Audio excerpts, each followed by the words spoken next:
Hello दोस्तों, आज की इस वीडियो में हम लोग पढ़ने वाले हैं क्लास 10th फिजिक्स का पहला चैप्टर, जिस चैप्टर का नाम है प्रकाश का परावर्तन तथा अपवर्तन।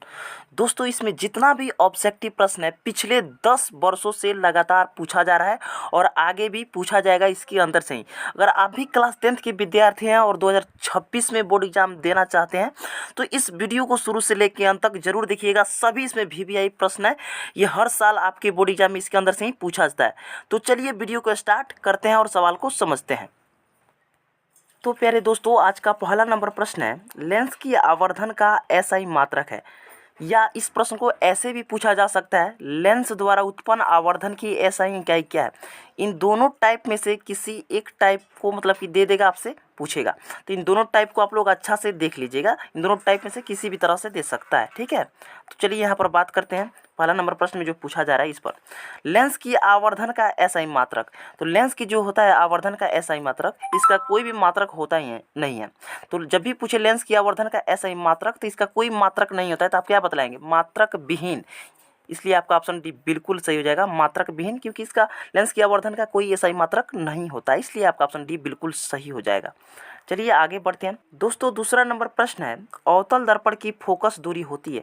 अवतल दर्पण की फोकस दूरी क्या होती है? तो दोस्तों, अवतल दर्पण की फोकस दूरी ऋणात्मक होती है, यानी क्या होती है, माइनस में, यानी निगेटिव। तो याद रखिएगा, अवतल दर्पण की फोकस दूरी क्या होती है, ऋणात्मक। आपका ऑप्शन ये बिल्कुल सही हो जाएगा। लेकिन अगर वही बात करें उत्तल दर्पण की फोकस दूरी, तो उत्तल दर्पण की फोकस दूरी धनात्मक होती है। अवतल दर्पण की बात करें तो ऋणात्मक होती है, अगर वही बात करें उत्तल दर्पण की फोकस दूरी तो धनात्मक होती है। तो यहाँ पर बात क्या है, अवतल दर्पण की फोकस दूरी, तो यहाँ पर अवतल दर्पण की फोकस दूरी ऋणात्मक, ऑप्शन ये बिल्कुल सही हो जाएगा। चलिए आगे बढ़ते हैं प्यारे साथियों। तीसरा नंबर प्रश्न है, निम्नलिखित में कौन लेंस की क्षमता का मात्रक है। तो यहाँ पर आपसे पूछा जा रहा है लेंस की क्षमता का मात्रक। तो दोस्तों, लेंस की क्षमता का SI मात्रक पूछे या लेंस की क्षमता का मात्रक पूछे तो डाईऑप्टर होता है, इसलिए आपका ऑप्शन सी बिल्कुल सही हो जाएगा। लेंस की क्षमता का SI मात्रक डाईऑप्टर, डाईऑप्टर को D से सूचित करते हैं, ठीक है, याद रखिएगा, डाईऑप्टर को D से सूचित करते हैं, बड़ा D से, ठीक है, याद रखिएगा। चलिए आगे बढ़ते हैं प्यारे साथियों। यहाँ पर चौथा नंबर प्रश्न है, निम्न में से किस लेंस की फोकस दूरी धनात्मक होती है। यहाँ से आपसे पूछा जा रहा है किस लेंस की फोकस दूरी धनात्मक होती है। तो प्यारे साथियों, उत्तल लेंस की फोकस दूरी धनात्मक होती है, इसलिए आपका ऑप्शन बी बिल्कुल सही हो जाएगा। अगर बात करता कि किस लेंस की फोकस दूरी ऋणात्मक होती है यानी माइनस में, तो अवतल लेंस की, आपका ऑप्शन ये बिल्कुल सही हो जाता है। यदि बात करता ऋणात्मक की, तो यहाँ पर बात कर रहा है धनात्मक की, तो उत्तल लेंस की फोकस दूरी हमेशा क्या होती है, धनात्मक। और यहाँ पर एक चीज़ और ध्यान दीजिएगा, उत्तल दर्पण हो या उत्तल लेंस हो, जब भी इसकी फोकस की बात करें तो इसकी फोकस जो होती है हमेशा धनात्मक होती है। लेकिन अगर वही बात करें अगर बात करें अवतल लेंस और अवतल दर्पण, तो इसकी फोकस दूरी हमेशा क्या होती है, ऋणात्मक। तो यहाँ पर बात किया जा रहा है आपसे प्यारे साथियों कि किस लेंस की फोकस दूरी धनात्मक होती है, तो उत्तल लेंस की फोकस दूरी धनात्मक होती है, इसलिए आपका ऑप्शन बी बिल्कुल सही हो जाएगा, ठीक है। चलिए आगे बढ़ते हैं दोस्तों। पांचवा नंबर प्रश्न है, गोलीय दर्पण के परावर्तक पृष्ठ की वृत्ताकार सीमा रेखा का व्यास कहलाता है। गोलीय दर्पण के परावर्तक पृष्ठ की वृत्ताकार सीमा रेखा का व्यास कहलाता है। तो दोस्तों, ये गोलीय दर्पण का द्वारक कहलाता है, इसलिए आपका ऑप्शन डी बिल्कुल सही हो जाएगा, ठीक है। चलिए आगे बढ़ते हैं।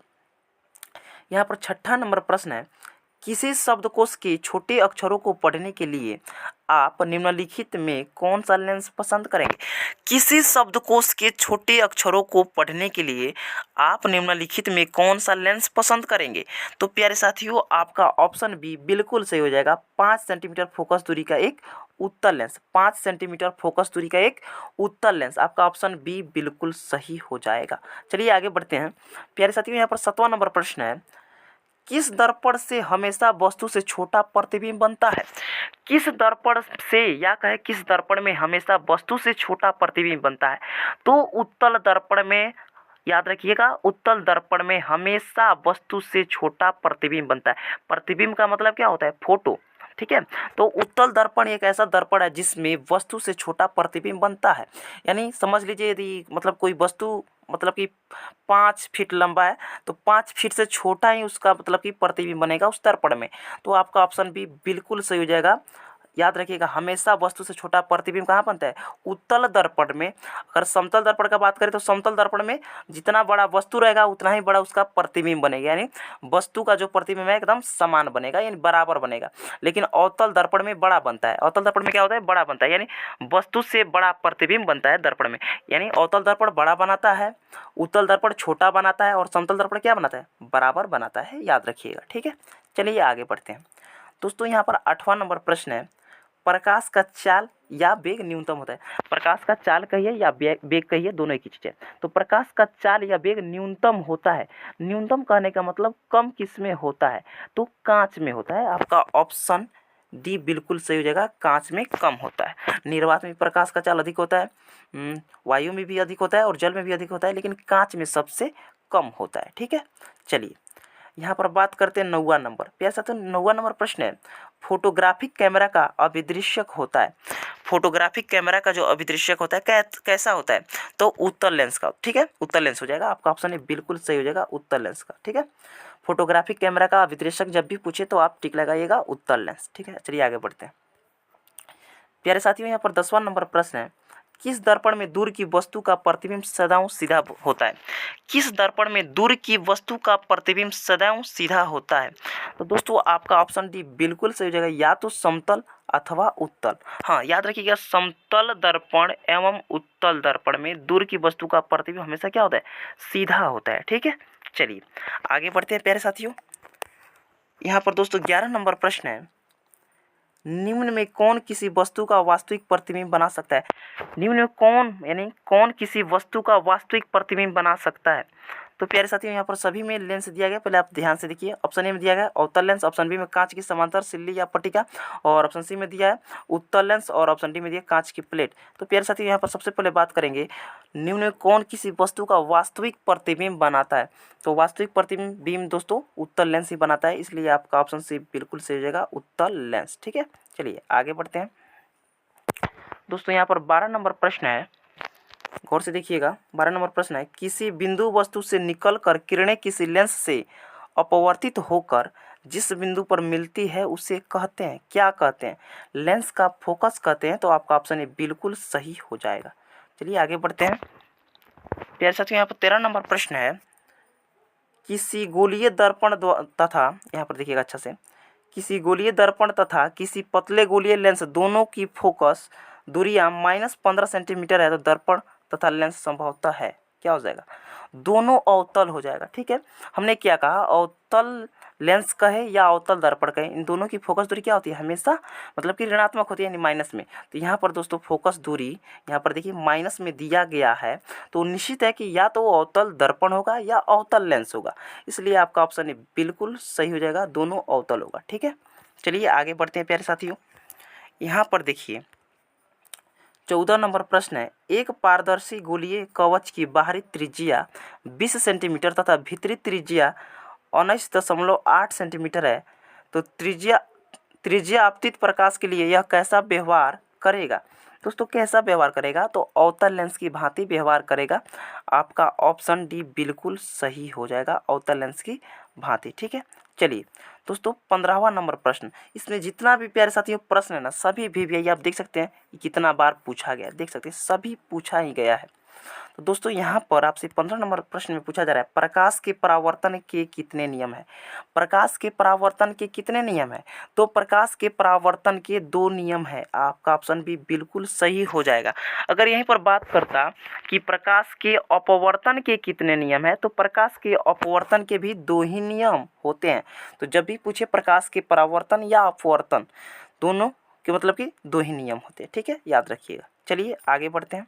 दोस्तों 16 नंबर प्रश्न है, अवतल लेंस का आवर्धन m, यानी आवर्धन को m से सूचित किया जाता है। ठीक है, तो अवतल लेंस का आवर्धन बराबर होता है, फॉर्मूला है, तो v/u। आपका ऑप्शन डी बिल्कुल सही हो जाएगा, v/u।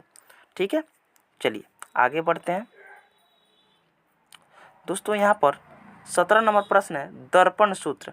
आपको दर्पण सूत्र बतलाना है। ठीक है, तो दर्पण सूत्र क्या होता है, 1/v + 1/u = 1/f, यानी आपका ऑप्शन बिल्कुल सही हो जाएगा। ठीक है, अगर लेंस सूत्र अगर बात करता तो बस 1/v - में 1/u बराबर 1/f ये होता। यानी यहाँ पर जो प्लस में 1/u आपको दिख रहा है ये माइनस में 1/u होता। अच्छा 1 मिनट, थोड़ा सा मैं ऊपर आने का प्रयास करूँगा, थोड़ा सा ध्यान दीजिएगा। यहाँ पर जो हम लोग पढ़े थे 16 नंबर प्रश्न में कि अवतल लेंस का आवर्धन m बराबर होता है, तो आपको मैंने बतलाया कि सूत्र है तो v/u। v का मतलब क्या होता है, u का मतलब क्या होता है। v का मतलब होता है प्रतिबिंब दूरी और u का मतलब होता है वस्तु दूरी। ठीक है, तो v से प्रतिबिंब दूरी और u से वस्तु दूरी याद रखिएगा। v से मतलब कि प्रतिबिंब दूरी को सूचित करते हैं और u से वस्तु दूरी। ठीक है, तो प्रतिबिंब दूरी ऊपर होता है और वस्तु दूरी नीचे होता है। ठीक है, याद रखिएगा। चलिए अब दर्पण सूत्र आप लोग तो जान ही गए होंगे कि हमेशा प्लस में होता है 1/v प्लस 1/u बराबर 1/f। लेकिन अगर वही लेंस का सूत्र होता तो यहाँ पर सिर्फ और सिर्फ माइनस में 1/u होता। ठीक है, चलिए आपका ऑप्शन है बिल्कुल सही हो जाएगा। दोस्तों 18वां नंबर प्रश्न है, कौन सा लेंस हवा में अभिसारी लेंस भी कहलाता है। अथवा इस प्रश्न को ऐसे भी पूछा जा सकता है, निम्नलिखित में किस लेंस को आप अभिसारी लेंस कहेंगे। तो उत्तल लेंस को अभिसारी लेंस कहा जाता है, इसलिए आपका ऑप्शन ए बिल्कुल सही हो जाएगा। ठीक है, चलिए आगे बढ़ते हैं। दोस्तों 19 नंबर प्रश्न है, किसी माध्यम के अपवर्तनांक यानी इसे क्या कर बोलेंगे, म्यू बोलते हैं। ठीक है, इसको म्यू बोला जाता है। ठीक है, याद रखिएगा, का मान होता है, किसी माध्यम के अपवर्तनांक म्यू का मान होता है, क्या होता है, साइन आई बट्टे साइन आर, जो कि आपके ऑप्शन बी में दिख रहा होगा, साइन आई बट्टे साइन आर। ठीक है, चलिए आगे बढ़ते हैं।